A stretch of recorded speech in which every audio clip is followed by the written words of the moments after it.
கொங்கு மண்டலத்தில் பாரதிய ஜனதா கட்சி தங்களை வலுப்படுத்தும் முயற்சியை குறைத்து மதிப்பிட முடியாது என முன்னாள் அமைச்சர் பொள்ளாச்சி ஜெயராமன் தெரிவித்துள்ளார்.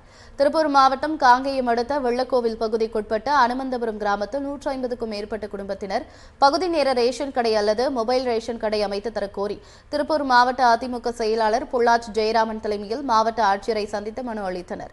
அதைத் தொடர்ந்து செய்தியாளர்களை சந்தித்த அவர், கொங்கு மண்டலத்தில் பாரதிய ஜனதா கட்சியின் முயற்சியை குறைத்து மதிப்பிட முடியாது, ஆனால் வெற்றி பெறப்போவது கொங்கு மண்டலத்தில் மட்டுமல்ல, தமிழகத்தில் நாடாளுமன்ற தேர்தலில் 40 தொகுதிகளிலும் அதிமுக வெல்லும் என தெரிவித்தார். அனைத்து இந்திய அண்ணா திராவிட முன்னேற்ற கழகத்தை பொறுத்தவரை எங்களுடைய பொதுச் செயலாளர் எடப்பாடியாருடைய தலைமையிலே தன்னிகரற்ற மாபெரும் மக்கள் இயக்கமாக நாங்கள் வீரநடை போட்டுக் கொண்டிருக்கிறோம். பாராளுமன்ற தேர்தலை நோக்கி வெற்றி நடை போட்டுக் கொண்டிருக்கிறோம். மற்றவர்களுடைய முயற்சியை பற்றி நாம் குறைந்து மதிப்பிட முடியாது.